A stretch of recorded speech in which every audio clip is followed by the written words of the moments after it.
Lieutenant Jones, Utah County Sheriff's Office, today here with Spencer Cannon, also from Utah County Sheriff's Office. Today we have a serious topic, so not a lot of joking, not a lot of humor, just us being us. And we want you to understand that today we're just people, just like you. Our hopes and dreams are as important to us as yours are to you, but we acknowledge that yours are as important to you as ours are to us. Maybe that didn't make sense, but it made sense to me. Makes sense to me too. So one of the things in the Utah County Sheriff's Office we do is try to make sure that people understand we treat people like people no matter who they are. With that said, Spencer, did you know that some people say 1 in 6, some people say 1 in 4 people will be affected by mental illness this year? That's a difficult number to comprehend. Now that could either be acute or chronic. You don't know how it affects you. I'll tell you this, if you've ever been through a divorce, you've ever been through a death in the family, you more than likely suffered from some form of mental illness. One of the key words in mental illness is illness, and I think people forget that.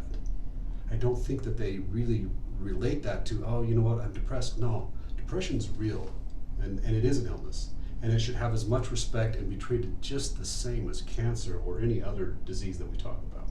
Agreed. So today, Spencer brought some numbers to me. They're alarming, and we're looking at ideas, but more than anything, we want you to know that here at the Sheriff's Office, we have empathy. And one of the things that really generated empathy for me is that I've been there. I've been depressed, and I'm one of those numbers. I've found ways out of it. I've been there. So what I want you to do is to understand there are resources. Spencer, tell us the numbers. So people experience mental health challenges in a variety of different ways. Sometimes we get involved in circumstances where people are experiencing mental health challenges, but one of the more difficult circumstances that we respond to is when we're required to investigate a suicide. Suicides happen far more than we want them to. They should never happen. But I wanted to find out how often do we actually respond to these kinds of things. And these numbers I'm going to give you are just for the Utah County Sheriff's Office. They're not all the police agencies in Utah County, but just the Utah County Sheriff's Office. So I checked some numbers from 2010 through current through about October 7th, but I'm going to initially tell you the numbers for 2010 through 2019, a full 10-year period.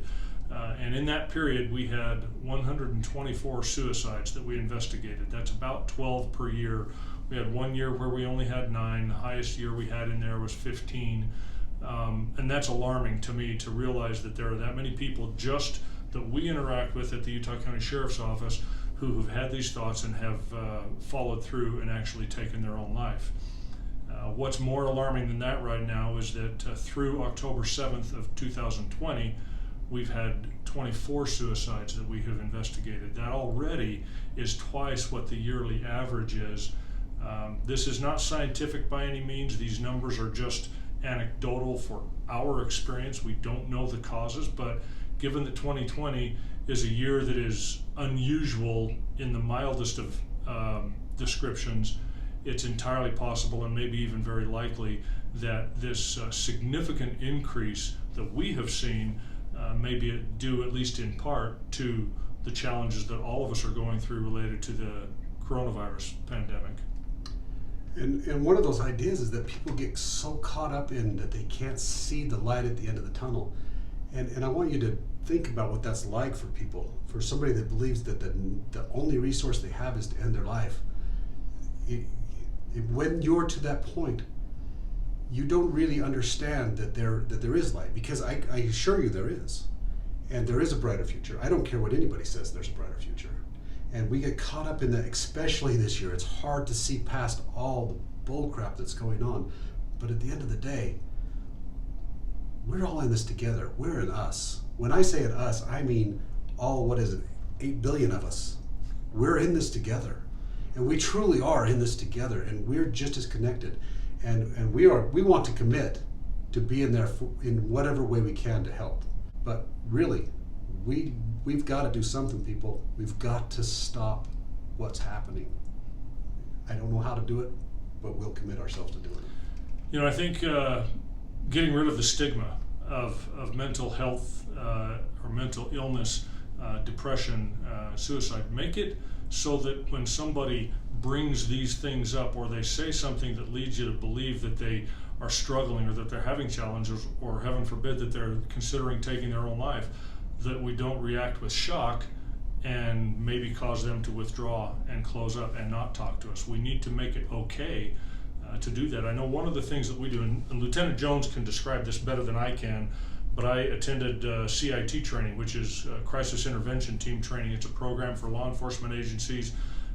And one of the things that I learned in that training is that the relief that people feel when you talk about what they may be experiencing is real. The relief that they feel is real. So if I stop somebody, or if I interact with somebody on a call when a family member calls and says they're concerned about one of their loved ones, and I find that person, and I asked them, I said, your family's concerned about you. Are you thinking about hurting yourself? You get that elephant in the room out of there so that they feel comfortable talking about it. We realize that. Maybe they've got longer term mental health problems, and we ask them, what's your diagnosis? And is this something that you go through regularly? Are you taking medication to help this? Have you talked to somebody? There are resources out there.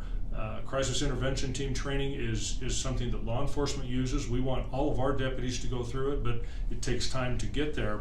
But other resources that are available for everybody, probably the biggest one right now is the National Suicide Prevention Lifeline. And it's a phone number that we need to remember. It's not terribly difficult, but sometimes phone numbers can be challenging, but it's 800-273-8255. That's 800-273-TALK is the National Suicide Prevention Lifeline. It's a resource that can be there. Yes, it's a national lifeline, but they can connect you with local resources to help people with any challenges they might be experiencing of depression or suicidal thoughts and things like that, because we want that help to be there, and we want those people to at least have somebody to be with them when they can't pull themselves out of that depth of that kind of depression. They want somebody to be with them to help them and help them get to those resources. Yes, and I believe you also can go to suicidepreventionlifeline.org. Yes. For those of you that do the internet thing rather than make a phone call, whatever you've got to do, make that phone call. But more than anything else, just like Spencer says, if somebody's talking this, even if it's a little bit, take it seriously. That's really what it's about. Take it seriously. And don't be afraid to talk about it. That's all it boils down to. I'm not afraid to talk about it. Spencer's not afraid to talk about it. We have to be there. This is all a labor of love. Spencer and I both are in this field. I've got 29 years, and he's got 30. I was going to say 70, but he's got 30 years. And that 30 years combined, that's a lot of experience in dealing with people. And it really is a labor of love. This is something we do, and I promise you that we are doing everything we can to minimize this issue.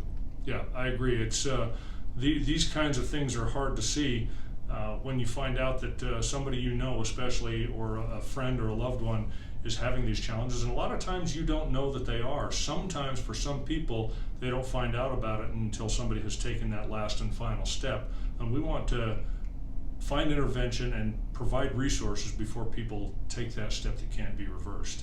Spencer will list whatever resources we have here. If you have resources that you would like to add on the bottom of the page, please feel free to do so.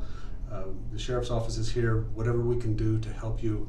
If you're out there, if you're one of those people that you don't see the end, I promise you that the end it's beautiful. And where you can be is beautiful. And trust me, from somebody that's been there, I've been in the darkness. I know the darkness. I know the despair. But I also know that there's another side to it. He's one of the happiest people I know. One of my biggest disappointments is when he was facing his greatest challenges. I wasn't completely aware of what he was going through, but he's got himself through it, and he sought help, and he's one of the happiest people I know. Genuinely happiest people I know. Vulnerability. That's what it's about. Is you putting that vulnerability out there, and remember this: if you're not vulnerable, you can't love. And it's hard to be loved if you don't have vulnerability. So go get help. And if you have any question, we will answer. We'll be happy to help anybody who might need it. We are not the experts by any means. We may be expert in some areas. Lieutenant Jones has a much broader understanding of of these kinds of principles. He's an instructor for this crisis intervention team training, but we can help find you resources that will help you get through these dark times in your lives if you have them. Get back to a place where light is part of your life and happiness with those around you. Thank you for your attention today, and remember, don't do bad things. Always do good things.